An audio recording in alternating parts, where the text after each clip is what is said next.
popping? Got your boy Nandra here, back at it with another video. Sorry for my lack of uploads. The last few days I've been like busy with work and whatnot. Well, I really have not gotten a chance to play Shadowverse either, so I've been like, I think I've been playing on my dailies by like 3 days or maybe 4, I don't remember.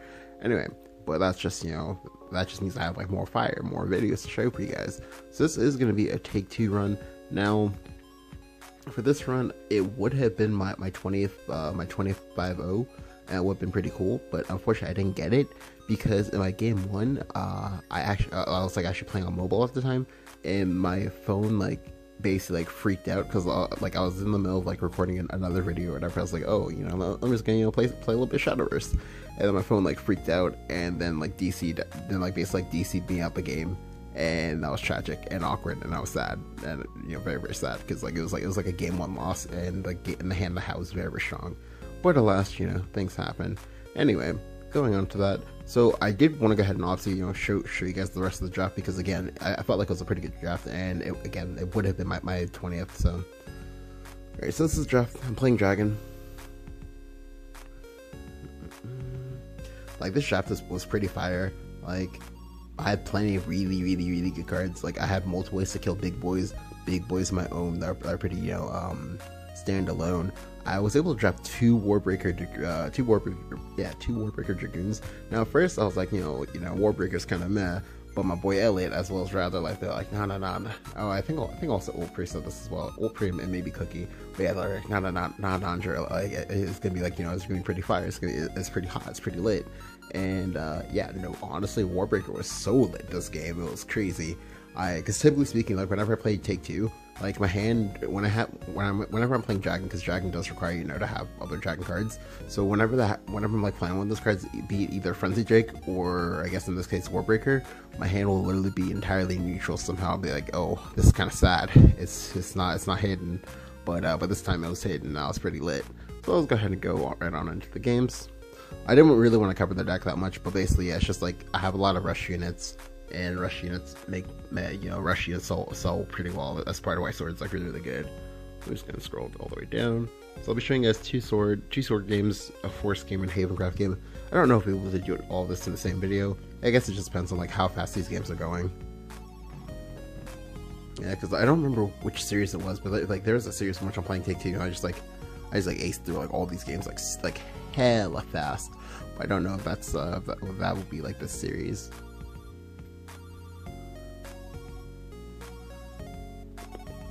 So mind you, like again, like this is coming off the whole, you know, game 1 like DC or whatever. So I was like pretty bummed out, but like it did help me just kind of, you know, calm down, not get like too hyped, because again, like I'd been on like 19 things or like 19 5-0s for like a while, so I was like, oh, I'll still on it. So my opponent is Forced. Typically speaking, Forced, well, I like using Forced in Take-Two, but I almost never get to draft it that often, which kind of sucks. Anyway, so I'm just going to keep my hand there. I keep 2-drop and 4-drop. I just need to draw 3-drop. I'm going second, if I'm not mistaken, so I have plenty of time to draw my 4-drop. I didn't mind keeping Servant, or not Servant, I didn't mind well, I guess Servant before, yeah. I didn't mind keeping Servant as well as Draconic Singer, or Draconic Sniper it is? Sniper, sorry. I was kind of confused with Draconic Singer, the 5-drop. Anyway, I didn't mind keeping either one of these, because they both force removal. He's only gonna remove one of them, maybe, and the one he doesn't remove is gonna be there to like punish him somehow. Like, if he doesn't remove Serpent, I get to draw a card next turn. If he doesn't remove of course, if he doesn't remove the Singer, I get to like start just like smack him in the face. Now here he goes double 1-drop, which is, you know, fine. I like it a lot, because like he can't just like double trade into me. He has to like let me make the trade first, and he also needs to have removal. I don't know what the rest of his hand is. I just know that, you know, oh, well, he's kind of, you know, lower on the ladder, so I can maybe take some like civil liberties with him here. Also, the young Force Newt in the back as well. So this way, if he tries to go big with fairies, I just go and Force Newt him, and you know, easy win. So here he plays Grasshopper Conductor, and then this one, I'm just like, it's like you're asking for it, dog. It's just like you just want it. So of course, I'm pretty sure I'm going to just drop the Force Newt on him most likely, because it's such a good value. Like I get +2, I get initiative. It's just, yeah, like I even have First of All too, so he's in a really bad spot. So we're just gonna, you know, again, like I said, drop the Force Newt, and our hand is starting to scale up now too, so it's like it's looking pretty good.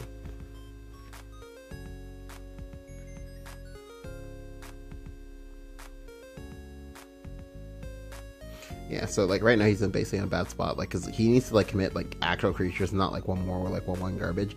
But unfortunately, he has one garbage, which is like kind of funny because like that's force is like strength and take two, but at the moment it's kind of a weakness because like I think it's like 2 or 3 different decks prey on that at the moment. Like, or sorry, no, it's 2. So both dragon and sword both prey on the whole fact of like if you're playing 1/1, that's like bad. So here we go ahead and see me just make a trade and then play a sniper and then go ahead and I believe I Evo over his guy. Yeah, I didn't mind the Evo because my board basically like dies the same things either way, but this way he's more pressure to G-swing immediately. That works for me. Next turn, if he goes big, I just go and tail something out. And yeah, so you see how this works, right? So this is basically just like, oh, if this deck gets any forward momentum, or if this draft gets any forward momentum, I just get to, like, crap on him. But unfortunately, he had the burst shot there for the Ella Giggle with the casually clear board, kind of basically like a ghetto Will of the Forest. But that's fine. Again, like I said, we're just going to keep up the momentum. We're just going to drop the young Drakewing here. Does anyone remember Drakewing Duck, by the way? I don't know. Like, every time I see Drakewing Assassin, I'm just like reminded of that. I'm like, oh, that was pretty good. That was pretty good. Anyway, so here we go. I'm seeing him play the Serpent of Unkilling. So the second we played this here, I'm going to pause here. So the second we played it, I kind of figured he was going to. Okay, so one, remember, he's like a low ladder player. So again, you never know. You never quite know exactly how they're going to do what they do. But I did kind of figure that, oh, well, he lowered this down, so he's going to evolve over this. But that's good because I have the young hatchling in the back for the punish. And again, here we see him go ahead and extend into a Force Newt, but again, unfortunately, I don't have Force Newt this time. But that is the majority of his hand, so if this board dies, which it will, to hatching at some point, that's great. So we do see him go ahead and drop the young evolve, which is fine. Again, like I said, like he did kind of drop the evolve, like otherwise, like what was the point of like making that play, right? So now he has the board for now, and that's fine. I can go ahead and take care of it later. Alright, so this turn, I believe, yeah, I'm just going to drop the young Catalina. If I'm not mistaken, I believe I go ahead and I try to do some cheeky stuff. And I believe I kill... What do I kill again? I don't kill the form, basically. I have a lot of HP. He's also forced, so I'm not under any pressure. And I killed one of the 2/1s, so this way he's forced to be... Alright, so let me pause right here. So, the reason why I killed one of the 2/1s instead of the 4/1 is because, honestly, if he... Alright, so if I leave it at 4 HP, right? He's pressured to either trade in a fairy and then evolve another unit into this, or he's pressured to trade the fairy and then trade the 4/1 in. He's never going to want to do. He's never going to want to do either of these things. So the other option is for him to drop a hard removal. If he drops a hard removal, he's not going to evolve most likely because, like, well, I mean, he might on some like crazy stuff, but most likely in my mind, I'm expecting to not want to evolve, and if he does, he might try to evolve the 1/1 as opposed to the 2/1. So I can go ahead and play Hatchling for the black scale dragon and just go and like drop it like a saw and just nuke that board. So that's like the game plan I'm going with right now. Now here we do see him go ahead and play the young Green Glen Axeman, so like it does kind of turn out to be like, you know, what I'm expecting basically. So what he should have done, I think, is he should have evolved his Green Glen Axeman so this way the Axeman would stay alive. But again, you can't know they need to do that. Instead, he decides to go ahead and just commit all of it for face. Like I said, if he had evolved it instead, he would have a, what is it? An 8/1? Yeah, an 8/1. And then some more creatures. And then mind you, that does get punished harder by my play, but yeah, it's one of those, again, like, I just like having 3 creatures as opposed to 2, because I can always get rid of 2 creatures. I can't, however, get rid of 3 creatures just like that, but here we go ahead and see me top like the Mezzo era. The Mezzo era comes in clutch here, like so clutch. Because before I wouldn't have had a board, but now I have a board. He's also out of cards now too. Now he does have Green Glen in the back, just, you know, stacking it up, you know, stacking up like cheddar. But unfortunately, he doesn't have a hand size right now, so I can still win. I just need to like never hit any card draw at all.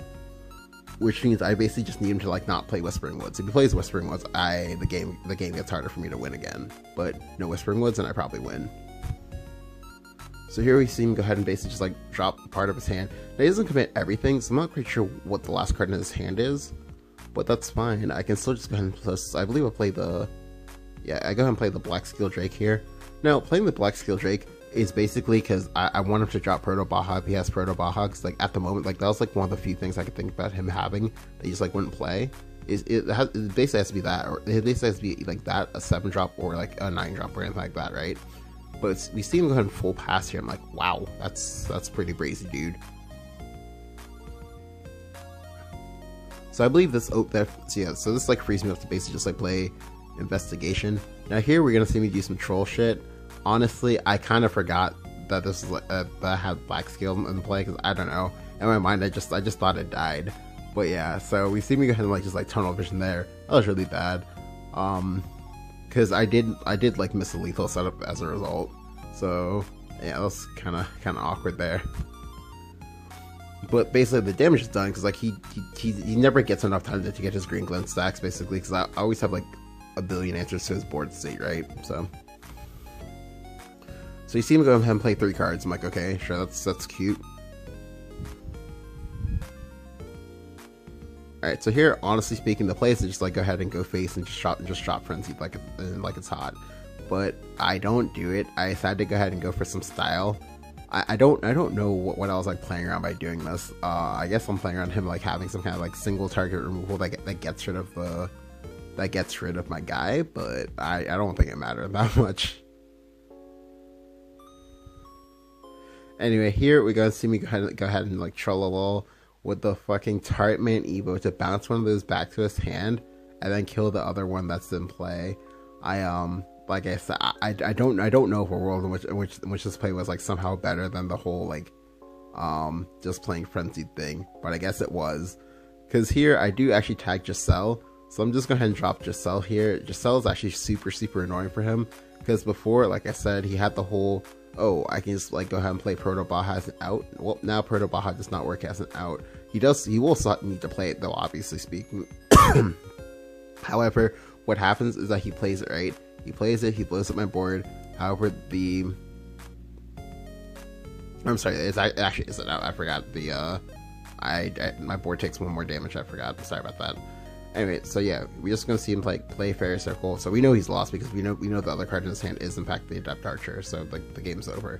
But yeah, like I said, I kind of trolled there a little bit. I don't know why. I don't know why I just like refused to drop. Right, I just refused to drop Frenzy, but I just refused to drop Frenzy. Like I couldn't have died there like if I dropped Frenzy. I don't think so. But anyway, we just continue to like him like ended up the game, and yep, he concedes because like he knows he's dead. Like there's no like he's literally dead on board. He's been dead pretty much for a while. But yeah.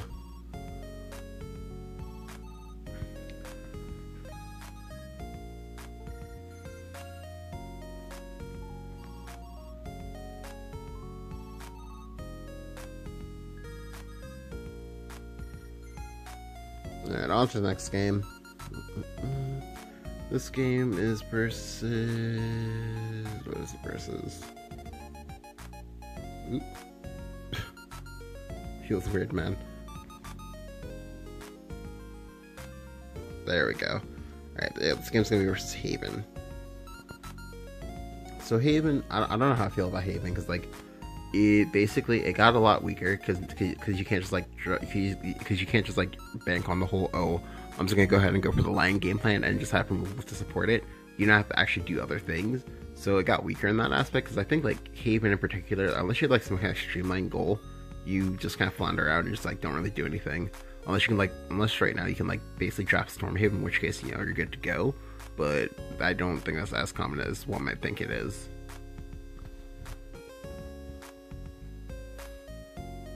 Alright, so we see my opponent is like rocking the young Taker of 2 Flare. I'm like, okay, alright. So I can already kind of see that this game might be kind of difficult for me to win. I toss back the Catalina, but I keep double 2-drop. I believe I'm going first.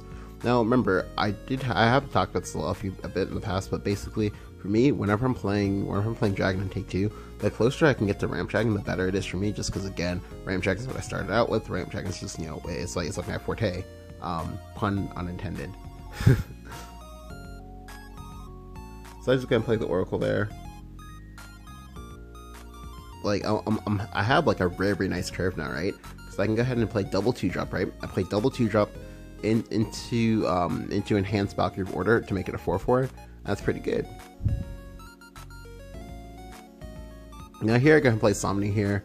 you can make the argument, oh well, Nandra, couldn't you have just waited to dodge scripture or anything like that? Because like I haven't seen him play scripture, and again, we know he plays take 2, so there's a pretty good chance that he has scripture. However, it's better in this case to play into the scripture as opposed to play around it or whatever, because now he doesn't have like a get out to my guy unless he has like second scripture or something like that.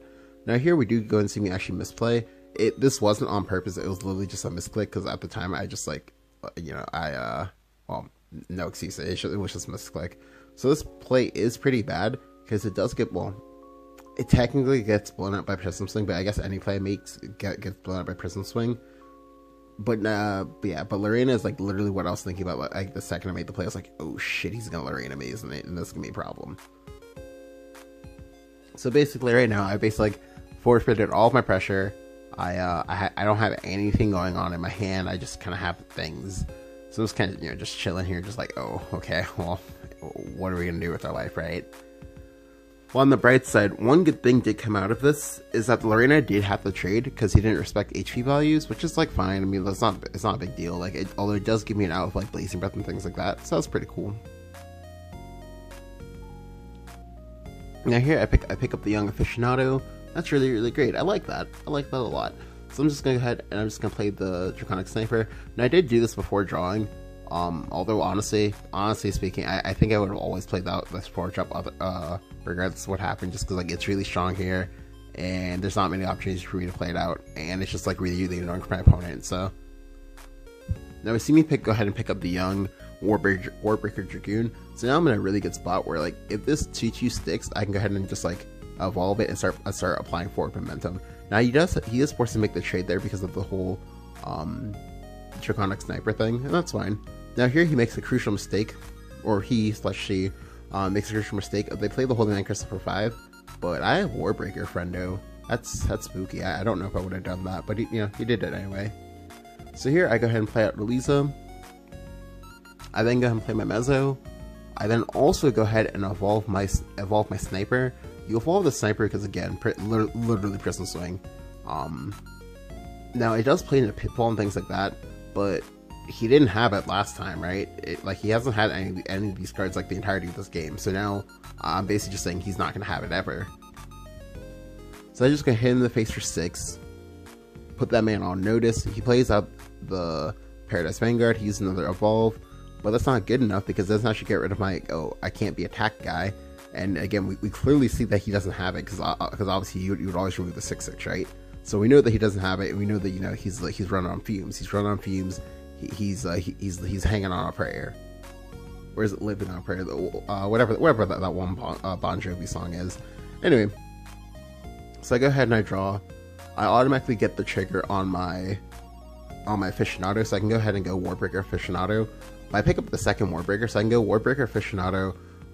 One Warbreaker will be at 5 PP, and that's pretty cool. Now the 5 PP thing, it actually does kind of matter.